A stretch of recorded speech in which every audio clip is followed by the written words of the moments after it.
श्री राजपूत खड़ी सेना का राष्ट्रीय अध्यक्ष आपका भाई आज पहुंचा हूं मैं राजपूताना की धरती जयपुर पर। क्योंकि जयपुर में घूम नहीं पाया, राजस्थान में मैं प्रथम चरण की जो 12 सीटें थी उन पे ज्यादातर पे नहीं जा पाया, क्योंकि मैं पिछले 8-10 दिनों से गुजरात और यूपी के दौरे पे था। और गुजरात ने एक सीधा संदेश दिया पूरे देश के क्षत्रियों को, पूरे देश के उस आम व्यक्ति को जो कहीं ना कहीं महिला सम्मान के लिए लड़ता है, जो कहीं ना कहीं महिलाओं के हक अधिकार के लिए खड़ा होता है। देखो, महिलाएं हर घर में, मैं आपको एक बात बोलना चाह रहा हूं, महिला सम्मान की क्यों बात कर रहे हैं हम लोग? महिला हर एक व्यक्ति के घर में। कोई व्यक्ति महिला सम्मान के ऊपर कोई आपत्तिजनक टिप्पणी करे और हठधर्मी सरकार उसकी अब तक टिकट नहीं काटे, पहले उसको प्रत्याशी घोषित किया गया, 16 तारीख को उसने नामांकन भर दिया, आज 18 तारीख है, कल प्रथम चरण के चुनाव है। गुजरात में अभी 6 जून को है, पर हमारे यहां कल 19 तारीख को 19 अप्रैल को प्रथम चरण के चुनाव है। मैं आपको बोलना चाह रहा हूं, रूपाला का टिकट अभी भी नहीं काटा गया है और अब उसने नामांकन भी भर दिया है। मैं पिछले 2 दिन से यूपी था, मैंने हर जगह बात रखी। आप सबको बोलना चाह रहा हूं निवेदन करके, क्या 8-10 लाख राजपूत इकट्ठे हुए राजकोट में, उनका कोई आत्मसम्मान नहीं है? क्या उनके घर में जो बहन बेटियां, उनका कोई आत्मसम्मान नहीं है? क्या हमारी महिलाओं की कोई इज्जत आबरू नहीं है? और जिस राजपूत समाज ने इस बीजेपी को खड़ा किया, क्या हमारी इसमें कोई वैल्यू नहीं है? मैं पूछना चाह रहा हूं, कोई अभी लिख रहा था अगर अपनों से झगड़ा हो जाए तो मुगलों को सत्ता नहीं सौंपी जाती। अरे कौन मुगल है? अभी भी कोई मुगल बाकी रह गया क्या? आपके बाप दादा मर गए मुगलों को यहां से खदेड़ते खदेड़ते। किनको मुगल बता रहे हो और किनको अपना बता रहे हो, पहले तो ये तय करो। कहीं जिनको आपने सब कुछ सर्वा समझ रखा, वही तो मुगल नहीं है। सब बातों को छोड़िए, मैं उसे हर एक क्षत्रिय बंधुओं से पूछना चाह रहा हूं, क्या मेरे एक छोटे भाई को देशद्रोही घोषित कर दिया जाता? मेरी बहन बेटी की इज्जत उछाल दी कोई, उन पे कोई बात नहीं, उन पे कोई इन्होंने कोई कार्रवाई नहीं करी। हमारी साफा उछाल दिया, टोपी उछाल दी, जो सम्मान का प्रतीक है, उस पर कोई कार्रवाई नहीं। और अब आपका एक युवा भाई जिसने राजस्थान से ताल ठोक रखी है, पूरा देश का युवा उसको समर्थन कर रहा है, 3600 कौम का आदमी उसके लिए खड़ा है, रविंद्र सिंह भाटी बाड़मेर से, उसको परसों के रोज पूरी भारतीय जनता पार्टी की आईटी सेल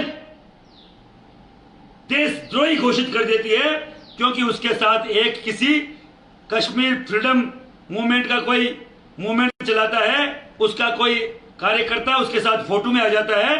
तो आप मुझे मानिए, आप मुझे समझाइए, क्या मोदी जी की फोटो महबूबा मुफ्ती से लेके उसे पुराने कश्मीर के आका जो है फारूक अब्दुल्ला, उसके साथ तक नहीं है?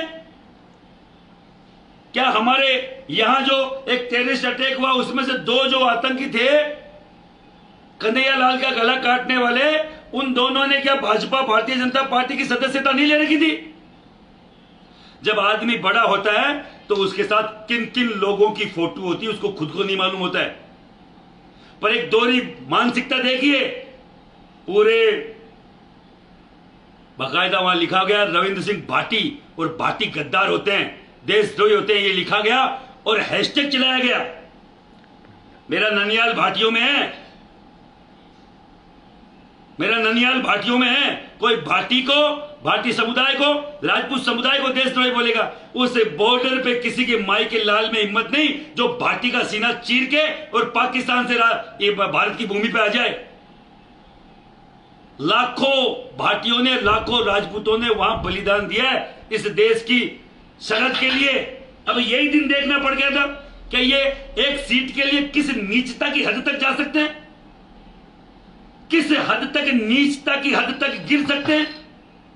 मैं उस हर एक राजपूत को बोलना चाह रहा हूं, मेरे मन में भी मां भगवती की सौगंध खाता हूं आशापुरा की, आज से पहले कांग्रेस को वोट नहीं दिया। आज तक कांग्रेस को कोई बोलना कांग्रेस के दलाल है, हमारे समाज की जो नेता भी चित्तौड़ से एक प्रेस कॉन्फ्रेंस करी और बोला गया कि ये तो कांग्रेस के दलाल है। तो मैं उन नेताओं को, जो मेरे भाई है, मैं दो फाड़ नहीं करना चाह रहा था इसलिए कोई वक्तव्य नहीं दिया, पर मैं आपको पूछना चाह रहा हूं, आज से 4 महीने पहले उन्हीं नेताजी को इसी भारतीय जनता पार्टी ने टिकट काटी तो स्वाभिमान के नाम पे कौन खड़ा हुआ उनके साथ? यही राजपूत समाज का युवा था, ये हम लोग थे, और बकायदा निर्दलीय जिता के लाए। मैं आपको बोलना चाह रहा हूं, पार्टी के प्रेशर में इतना मत आइए कि राजपूत समाज के खिलाफ आपको यह वक्तव्य देना पड़े। वहां के एक समाज के संगठन के व्यक्ति, मां पद्मावती चित्तौड़ से थी, उनकी लाज को रखिए, उनको, उनके दूध को मत ले जाओ, उनकी कोक को मत ले जाओ। अरे मां पद्मावती आपके लिए, आपके सम्मान के लिए, इस चित्तौड़ के मान सम्मान के लिए, इस राजपूताना के मान सम्मान के लिए, इस देश के अभिमान के लिए जोहर कर लिया था। उस चित्तौड़ की धरती का कोई सामाजिक व्यक्ति ये बोलता है कि ये बी टीम है कांग्रेस की? क्या हम तुम्हारे भाई बी टीम है कांग्रेस की? कांग्रेस के एक नेता के साथ महिपाल सिंह की फोटो दिखा देना, समाज सेवा छोड़ दूंगा, मैं कोई एमपी एमएलए की टिकट नहीं मांग रहा जो मुझे कोई फायदा हो रहा है। बीजेपी के सैकड़ों अब तक फोन आ चुके हैं नेशनल नेताओं के, कितने में सौदा करोगे? महिपाल सिंह बिकाऊ नहीं है, राजपूत का खून हूं। जो भी भाई मुझे देख रहे हैं और आपको लगता है इस मैसेज को पूरे देश में जाना चाहिए, फ्री का एक आता है शेयर, मेरा उठा के फेसबुक अकाउंट देखो, इतना गला घोट दिया है इसे इन सरकार ने, इस केंद्र की सरकार ने, इस राज्य की सरकार ने, कि इस पे 5 लाइक आना भी मुश्किल हो गया है। ये तो आप लोगों की ताकत है, जो आप लोग जो शेयर करते हो।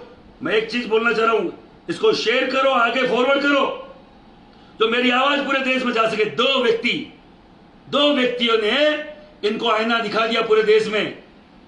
ठाकुर पूरण सिंह जो यूपी की धरती से निकले, हरियाणा में घूमे, पश्चिम में यूपी में घूमे, 27 टिकट में से 1 टिकट दी गई है। जनरल वीके सिंह जी जैसे मेरे समाज के बुजुर्ग जो जनरल रहे हुए इतनी बड़ी पोस्ट पे, सबसे ज्यादा वोटों से जीत गए थे इस देश में, 8 लाख 8.5 लाख, उनकी टिकट काट दी गई।